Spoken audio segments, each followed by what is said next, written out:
భగ్గుమంటున్న తెలంగాణ తెలంగాణ భగ్గుమంటున్న తెలంగాణ. నాకు ఫోన్లు వచ్చినాయి 4-5 సార్లు. అన్నా నువ్వు జర డిఎస్సి మీద మాట్లాడు అంటే మేము డిఎస్సి మీద ఒక చర్చ చేసినాం ఫ్రెండ్స్. జర డీటెయిల్గా కొట్టన్నా, మా బాధలు ఎవరు పట్టించుకుంటలేరన్నా, అసలు ప్రాబ్లం ఏంది బ్రదర్ అని చెప్పి మాట్లాడితే అన్నా ఎట్లా ఉన్నది అన్నారంటే మీరే చూడండి అలా డిమాండ్స్ ఎట్లున్నాయో. భగ్గుమన్న తెలంగాణకు కారణాలు ఏందనంటే సుమారు 11,000 టీచర్ పోస్టులు గవర్నమెంట్ స్కూళ్ళల్లో schedule from July 17th to August 5th అంట. అయితే ఈ ప్రొటెస్ట్ ఏంది అని అంటే సుమారు నిన్ననో మొన్ననో నాకు తెలిసి 11 గంటలకు అందరు అసెంబ్లీ కావాలా, డిఎస్పీ ఆస్పిరెంట్స్ ఎవరైతే ఉన్నారో వాళ్ళందరూ మన స్కూల్ ఎడ్యుకేషన్ ఆఫీస్ కాడికి రావాలని అంటే కంప్లీట్గా కొంత 100,000 మంది అక్కడికి వచ్చి నిలబడ్డారు. 11 గంటల వరకు వచ్చేసిండ్రు.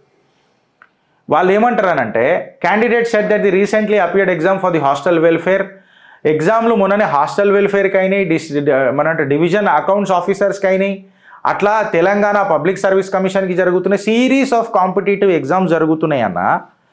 గ్యాప్ లేకుండా ఎగ్జామ్స్ జరుగుతున్నాయి. మేము పోరలము, మాకు స్ట్రెస్ అవుతున్నది, సైకలాజికల్ స్ట్రెస్ అవుతున్నది, జర పోస్ట్పోన్ చేసి పెట్టమంటున్నాము. Government should conduct DSC for 25,000 పోస్టులు అన్న కేవలం 11,000కి నోటిఫికేషన్ ఇచ్చిండ్రు. ప్లస్ రిపీటెడ్ స్ట్రెస్లో ఉన్నామన్నా జర పోస్ట్పోన్ చేసి మమ్మల్ని చేయమని అంటున్నాము. ఈ స్ట్రెస్లో మేము చచ్చిపోతున్నాము. అయితే నేను గవర్నమెంట్కి ఒక సూచన ఇస్తున్నా. ఏందనంటే గవర్నమెంట్కి ఒక సూచన ఇస్తున్నా. మీరు ఎలక్షన్లు చేసేటప్పుడు మాత్రం phase 1, phase 2, phase 3 అని చెప్పి గ్యాప్ ఇచ్చి చేస్తారు. అదే మా పోరల్ ఎగ్జామ్ రాసేటప్పుడు మాత్రము వాళ్ళకు గ్యాప్ లేకుండా వాళ్ళకు సైకలాజికల్ స్ట్రెస్ క్రియేట్ చేస్తారా, వాళ్ళ తల్లిదండ్రులకు స్ట్రెస్ క్రియేట్ చేస్తారా? ఇది నిజంగా ఆలోచించాలని అంటారు. ఒక తోటి నేను కూడా ఒక తండ్రినే, నాకు కూడా నిజంగా బాధేస్తుంది. ఇది నేను పర్సనల్ అజెండాలో మాట్లాడుతున్నా. ఐఎమ్ సారీ బట్ మాట్లాడాల్సి వస్తుంది. వీళ్ళు మాత్రం ఎలక్షన్లు మాత్రం ఫేజ్గా చేసుకుంటారు. ఈ రాష్ట్రం ఇప్పుడు, ఈ రాష్ట్రం అప్పుడు, ఇది ఇప్పుడు, ఈ జిల్లా అప్పుడు, ఆ జిల్లా అప్పుడు, మెయిన్ ఎలక్షన్స్ ఇప్పుడు, లోకల్ బాడీ ఎలక్షన్స్ అప్పుడు. ఇది మాత్రం క్లారిటీగా ఉంటుంది. అదే ప్రజల దగ్గరకు వచ్చేసరికి నీ సావు నువ్వు సావు. నేను ప్రజలను అడుగుతున్నా. అందుకే లక్షణాలున్న రాజకీయ నాయకులను గెలిపించర్రా నాయనా అని అంటే లక్షలు వంచే రాజకీయ నాయకులను గెలిపించుకుంటే ఈ లక్షణాలు లేని నోటిఫికేషన్లు వస్తాయి. ఇది ప్రాబ్లం. డిఎస్సి బాధ ఎవడు పట్టించుకోవాలా? మళ్ళా విద్యా విధానం మారాలా? ఫస్ట్ మీ విధానం మారాలా ఈ ప్రభుత్వాలది. రేవంత్ అన్న ఏమనంటే బల్మూరి వెంకట పోయి మాట్లాడతాడు వీళ్ళతో. బల్మూరి వెంకటకి ఏం అనుభవం ఉంది సార్? రేవంత్ అన్న మిమ్మల్ని అడుగుతున్నా. మీ రాజకీయాలు చేసేటప్పుడు మాత్రం బీజేపీని ఎక్కడ వాడాలా, టీడీపీని ఎట్లా వాడాలా, కాంగ్రెస్ని ఎట్లా ఇరకాటం పెట్టాలా జబర్దస్త్ ఆడతావే. బట్ ఈ పోరల దగ్గరకు వచ్చినప్పుడు మీ సీనియర్లని, మీ జూనియర్లని, ఉన్న వ్యవస్థని, సిస్టమ్ని కూసోబెట్టి ఎందుకు మాట్లాడవే? విభజన చట్టాల మీద చంద్రబాబు నాయుడు గారిని పిలిపించి మాట్లాడే టైం ఉంటుంది, పోరాలను పిలిపించి మాట్లాడే టైం మీ దగ్గర ఎందుకు ఉండదు? కాళేశ్వరం ఫైల్ మీద పీపీటీ ప్రజెంటేషన్ ఇచ్చి దాని మీద జ్యుడిషియల్ కమిషన్ పెట్టి ఆ జ్యుడిషియల్ కమిషన్ మళ్ళీ డెసిషన్ ఏం తీసుకుంటుందో చెప్పే చర్చ మాత్రం మన దగ్గర ఉండదు. కానీ పోరల దగ్గర మాత్రం ఒక కమిషన్ ఏర్పాటు చేసుకొని, కమిషన్ కూడా అంటలే నేను, అట్లీస్ట్ ఒక నిపుణుల ఒక టీం పెట్టి నాకు 3-4 రోజులలో దీని మీద నివేదన రావాలా, నేనే ఖచ్చితంగా మాట్లాడతా, దీని మీద నేను స్పందిస్తా అని మాట్లాడుతూ మళ్ళీ మీరే మాట్లాడతారు. ప్రధానమంత్రి మోదీ నీటి మీద మాట్లాడలే, ప్రధానమంత్రి మోదీ మణిపూర్ మీద మాట్లాడలే. భగ్గుమంటున్న తెలంగాణ పోరల ఆశయాల మీద ఫస్ట్ మీరు మాట్లాడుర్రి కాంగ్రెస్ వాళ్ళు. బల్మూరి వెంకటికి చెప్పకుర్రి. ఎంత ఎన్ఎస్యూఐకి వచ్చినంత మాత్రాన స్టూడెంట్ ఠేకాదారు మొత్తం నువ్వే తీసుకోవాలి, పీకనికైనా నువ్వు ఎమ్మెల్సీ అని అంటే ఎట్లా చేస్తాడు పాపం? ఆయన కూడా మనిషే కదా. అంత అనుభవం ఉంటే డావోస్కి ముఖ్యమంత్రి పోతాడు, డిఎస్సి పోరల దగ్గరికి ఎందుకు పోడు? Same with the case of group 1 TSPSC నోటిఫికేషన్లో కూడా అదే. ఇవాళ it's the Congress which promise the revise group 2 and group 3 vacancies. Now they are even responding when thousands of youngsters have come out of the street, says Madakam Mitra, who completed her MBA in 2017. ఆ విద్యార్థిని మాట్లాడుతున్న మాటలు మీకు పరిచయం చేస్తున్నా. మాకు ఆశీర్వదించుర్రి, మా పాలిట శాపం కాకుర్రి అని చెప్పి పోరలు ప్లకార్డ్స్ పట్టుకొని తిరుగుతుంటే కూడా వీళ్ళకి అర్థమైతలేదు. డిఎస్సి పోరలది, గ్రూప్ 1, గ్రూప్ 2 పోరలది కూడా. వాళ్ళు కూడా ఇప్పుడు ఎగ్జామ్లు జర పోస్ట్పోన్ చేయండి అని అంటారు. ఇవాళ రేషియోస్, డిమాండ్స్ వేరే ఉన్నాయి. 1:100 అని వీళ్ళు అంటారు, 1:50 అని వాళ్ళు అంటారు. పోలీసు వచ్చి కంప్లీట్గా సీజ్ చేసి దీని మీద ఆడుకుందామని మొత్తం దీన్ని దఫనం చేద్దామని అనుకొని పోరల జిందగీలతో ఆడుకుంటుంటే పోరలు కాళ్ళ మీద పడి సరే నీకు దండం పెడతాం మమ్మల్ని ఏం చేయకు. It is a disturbing visual. ప్రాధేయపడుతున్నారు పోరలు, మా జిందగీలు సార్ అని చెప్పి పోలీసు వాళ్ళ కాళ్ళ మీద పడిపోయి నీకు దండం సాష్టాంగంగా. నాకు తెలిసి తల్లిదండ్రులు కూడా పాపం ఆ పోరలు అట్లా చేసిరో లేదు. ఓ తండ్రిని ఆవేదనగా మాట్లాడుతున్నాయి. అలా రేపు నా పిల్లలు పెద్దగా అయితే నాకు కూడా ఉంటుంది వచ్చి ఇట్లనే ఈ అడ్డమైన ప్రభుత్వాలను గెలిపించుకుంటే. తెలంగాణ అన్ఎంప్లాయిడ్ జేఏసీ స్టూడెంట్స్ అని పెట్టినరు. వాళ్ళ దానికి మా వాళ్ళ బలమూరి వెంకట్ వస్తాడు. ఇక్కడ కూడా బలమూరి వెంకట్ మాట్లాడతాడు. ఇవాళ మీరు డేటా తీసుకొని కూడా చూస్తే friends, protesters said that the previous government had notified only 783 group 2 posts and 1373 group 3 posts while there were more than 5000 vacancies. సిగ్గు శరం ఉందా అని అడుగుతున్నా రామారావుకి, సిగ్గు శరం ఉందా అని అడుగుతున్నా కేసీఆర్కి, సిగ్గు శరం ఉందా అంటున్నా ఇలా బీఆర్ఎస్ పార్టీ హరీష్ రావుకి, సిగ్గు శరం ఉందా అని చెప్తున్నా గులాబీ పార్టీ నాయకులకు. మీ బతుకులు జడా అని చెప్పి తిడుతున్నా.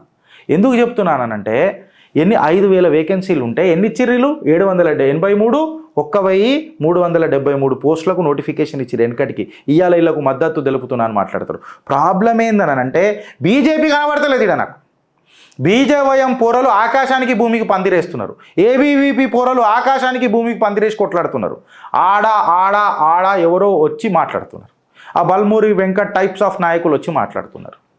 మిమ్మల్ని గెలిపించుకున్నది అసెంబ్లీలలో కూర్చొని మోతబరి మాటలు మాట్లాడనీకే కాదు, ప్రజల సమస్యలపైన నిలదీయనీకే ప్రజలు పిలుచుకున్నారు.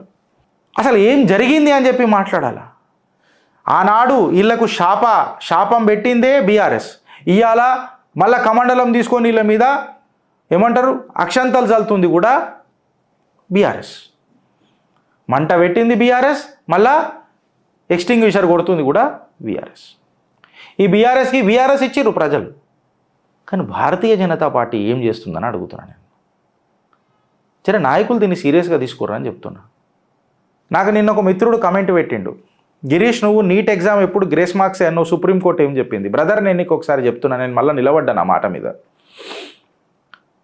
సుప్రీంకోర్టు ఇచ్చిన స్టేట్మెంట్ ఏందనంటే నీట్ ఎగ్జామ్లో the paper leakage the allegations of paper leakage may not be ruled out. There is no yet confirmation that the paper had leaked. And if at all leaked, at what gravity it has leaked. If at all leaked, in which coaching centers it has leaked. ఇట్లాంటి ప్రశ్నలు వేసింది ఒకసారి మీరు చదువుండ్రి. తర్వాత మీరు ప్రశ్నలు వేయండి, మీరు కమెంట్లు పెట్టుర్రి, నేను చేస్తా. జస్ట్ ఒక హెడ్లైన్ చూడంగానే సరిపోదు ఫ్రెండ్స్. డేటా సబ్జెక్ట్ అనేది చీల్చాలి, దాన్ని డయాగ్నాస్ చేయాలి. నేను చెప్పింది అలా కరెక్ట్ అని అంటలేను, తప్పుంటే నేను క్షమాపణ చెప్తా. దర్యాప్తు సిబిఐ కోరిందే చిత్రగుప్త్. నేనైతే ఊపా చట్టం పెట్టుమనన్నా, ఎడ్యుకేషనల్ టెర్రరిజం అని అన్నా.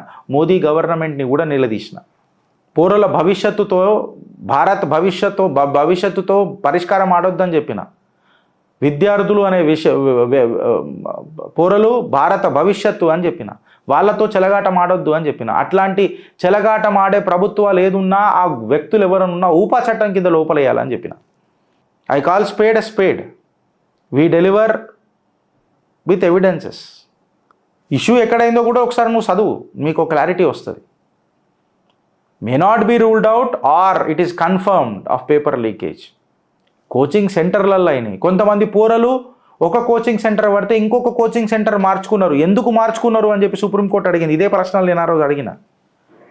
నేను ఆ సుప్రీంకోర్టు చెప్పకంటే ముందు కూడా అడిగిన, ఈ కోచింగ్ సెంటర్లను ఏం చేయాలి, కోచింగ్ సెంటర్లను బంద్ చేపిద్దామా అని కూడా అన్నా. ఆధారాలతోనే మీ చిత్రగుప్తు ఫ్రెండ్స్. నేను ఇప్పటికీ చెప్తున్నాను, నన్ను నమ్మకండి, డేటా నమ్మండి. ఇవాళ ఇదే ఎవరైతే శాపం పెట్టిర్రు పోరలకు, వాళ్ళ పక్కన కూర్చొని పోరాడతానంటారు. వాళ్ళ జిందగీ మీద ఎవడికి ప్రేమ లేదు, వాళ్ళ రాజకీయ లబ్ధి కోసం చేస్తున్న ఆట చదరంగం ఇది. ఇంట్లో బీజేపీ దుర్బిని పెట్టుకొని చూసుకున్నా ఇట్లా కనబడదు మనకు. ఏబీవీపీ పోరలు బీజేవైఎం పోరలు తప్ప. సీరియస్గా పార్లమెంట్ సాక్షిగా నీటి మీద మాట్లాడతాడు రాహుల్ గాంధీ. నడి రోడ్లో మన పోరలకు సాక్షిగా బీజేపీ నాయకులు మాట్లాడరు. ఇది ప్రాబ్లం బీజేపీతో నాకు. పోరలు కార్యకర్తలు రోడ్ల మీద ఎక్కుతారు, వీళ్ళు కార్లు కూడా ఎక్కరు. ప్రాబ్లం అది. జియో నంబర్ 46 బాధితులు అయితే ఇప్పటికీ కొట్లాడుతున్నారు. అసలు వాళ్ళ పక్కన పిలిచి మాట్లాడిన నాయకుడు ఇవ్వలేడు జియో నంబర్ 46 మీద. అసలు ఏం కావాలరా మీకు ఏమైందిరా మీకు అసలు ఏం జరిగిందిరా చింతపండు నవీన్ గారిని అడుగుతున్నా. మీరు మాట ఇచ్చారు కదా చింతపండు నవీన్. మీరు ఎమ్మెల్సీ ఎలక్షన్స్లలో గ్రాడ్యుయేట్ల ఓట్లతో గెలిచిరు కదా. మళ్ళీ మీరు గ్రాడ్యుయేట్ల పక్కన నిలబడాలన్నా మీకు నైతిక విలువలు లేవా అని అడుగుతున్నాయి. అలా మీరు దుకాణం పెట్టుకొని వదిలినప్పుడు నేను మిమ్మల్ని ఎప్పుడు ప్రశ్నించలే. బట్ మీరు పబ్లిక్ రిప్రజెంటేటివ్ అయ్యి ఎమ్మెల్సీ ఎలక్షన్స్లో గెలిచినప్పుడు, శాసనసభలలో కూర్చుంటున్నప్పుడు మీ నైతిక బాధ్యత చింతపండు నవీన్ గారు. Don't be like a Teenmar Mallanna. ఇప్పుడు మీరు చింతపండు నవీన్ మాట్లాడరు. తిన్మార్ కొట్టనీకే, డప్పు కొట్టనీకే మిమ్మల్ని గెలిపియాలి. గాయ గత్తర పెట్టనీకే మిమ్మల్ని గెలిపియాలి. ప్రజల సమస్యలపైన ప్రశ్నించే గలంవి కదా. మళ్ళీ గొంతులో ఇంగిలం పోసుకున్నామా అని అడుగుతున్నారు ప్రజలు. దానికి సమాధానం చెప్పు. అటవీ శాఖ అవకతవకులపైన ఎవడు మాట్లాడాడు? చిత్రగుప్తు రోజు చెప్తున్నది 19 లక్షల ఎకరాలు మాయమైందని. భారతీయ జనతా పార్టీకి సోయి ఉండదు. ఆ బాధితులు, అటవీ శాఖ బాధితుల మీద ఒక కాన్క్లేవ్ పెట్టుర్రి. అన్ని సమస్యలు మేము చేస్తే మీరెందుకు మళ్ళీ ప్రజాప్రతినిధులు లెక్క అని చెప్పి ఇలా ప్రజలు మాట్లాడతారు. మళ్ళీ గోరక్షకులు నాకు ఫోన్ చేసిర్రు మొన్న, అన్నా ఇట్లయిందంటే, అరే మీ జిల్లా అధ్యక్షులు ఉన్నారు మాట్లాడుర్రు అని చెప్పిన. ఏ పార్టీలకైనా హిందూ అనే ప్రతి వ్యక్తికి అది ఉంటుంది కదా. మేము కొట్లాడుతున్నాం. ఇలా 3500 ఎకరాల దేవాదాయ శాఖ భూములు అన్యక్రాంతమవుతుంటే, ఎంక్రోచ్మెంట్ అవుతుంటే దాని మీద కేసులు వేసి సుమారు కొన్ని ఆ భూమి మాన్యాలను మళ్ళీ తిరిగి ఆ దేవాలయాలకు అప్పచెప్పిన సంస్థ రాష్ట్రీయ వానరసేన. ఆ రాష్ట్రీయ వానరసేనకు నేను ఒక వర్కింగ్ ప్రెసిడెంట్ అని చెప్పి గర్జిస్తున్నా. మా శక్తి సామర్థ్యాలు ఏడునేవో గాడ గంతన గొంచుకొని కొట్లాడినాం. అటవీ శాఖల 19,60,000 ఎకరాల భూమి మాయమైతే సోయి లేకుండా వండుకున్నారు ప్రతిపక్షాలు. రోజు మాట్లాడుతున్నా నేను ఇంకా వేరే మస్తున్నాయి. రాకేష్ మోహన్ డోబ్రియాల్ నేను ఆపినాను అనుకోకు. కేసీఆర్ ఏం చేసిండో కూడా నాకు మంచిగా తెలుసు. నీకు ఒక హింట్ ఇస్తున్నా. టేక్ సంపద ఏడదాకా పోయింది అటవీ శాఖది. టేక్ సంపద నేను సబ్జెక్ట్లో దిగుతే దాన్ని చీల్చేదాకా వదిలా. నేను ఇచ్చిన మాటల మీద కూడా ఖచ్చితంగా నిలబడతా. I know what I have promise. Chitrapuri is on my radar. GHMC is in our radar. We will not leave it. And I'm also telling you, ఇంకొక చిన్న కథనం ఉన్నది. దురదృష్టం ఏంది తెలుసా ఫ్రెండ్స్? స్టాంపు డ్యూటీ మనమేమో ఒక రూపాయి అటు ఇటు అయితే మనకు ఇంత పెద్ద నోటీసులు వస్తాయా? ఒక్కొక్కడు అయితే కొన్ని 100 ఎకరాలు స్టాంప్ డ్యూటీ కట్టకుండా చేసుకుంటాడు. గట్ల చేస్తే నేను కూడా కోటీశ్వరుని అవుతా కదా. ఆ ముచ్చట్లు మాట్లాడొద్దు, పెద్ద లొల్లు అవుతుంది. ప్రతిపక్షాలు కూడా మాట్లాడరు, వాళ్ళ లంకె బిందెలు పోతాయి. ఏ నాయకుడు మాట్లాడాడు, వాళ్ళ పొలిటికల్ దందలు ఖరాబ్ అవుతాయి. అది కేవలం సాక్ష్యాలు తీసుకొచ్చి మాట్లాడే సామాన్య ప్రజలది. రాజకీయాలు మారారా బై అని ఇంట్లో కూర్చుండే మీలాంటి నాలాంటి వాళ్ళది. లాస్ట్కి మా అమ్మ నాయనలు మాట్లాడతారు, ఈ ప్రభుత్వాలు మారాయి బేట, ఇగో మాకు పెన్షన్లు కూడా రాలే అని అంటే కూడా ఈ ప్రభుత్వాలు మాట్లాడరు. సుమారు 11 సంవత్సరాల తర్వాత నోటిఫికేషన్లు వస్తాయి గ్రూప్ 1లకు, గ్రూప్ 2లకు, గ్రూప్ 3లకు, డిఎస్సీలకు. 5,000 వేకెన్సీలు ఉంటే కొన్ని 100 పోస్టులు 1000 పోస్టులు పడతాయి. సగం కూడా పడాయి, 50%. పిరిబి బంగారు తెలంగాణ బాటల ఓటర్లు ముంగడుకోతారు. ఎందుకంటే సీసా సమోసాకు ప్రలోభపడ్డ మీరు ప్రతిభావంతులు ఎట్లయితారని చెప్పి నేను ప్రశ్నిస్తున్నా.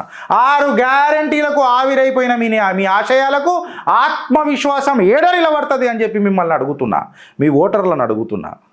ప్రజలు మొత్తం మారాలా, ప్రభుత్వాలు మారాలా, సౌభాగ్యం కావాలా, కానీ మనం మారం, మన ఆలోచన మారది. ఎందుకంటే మనం పుట్టినమే అనుభవించనీకే, ఆలోచించనీకే కాదు. ఇది ప్రాబ్లం.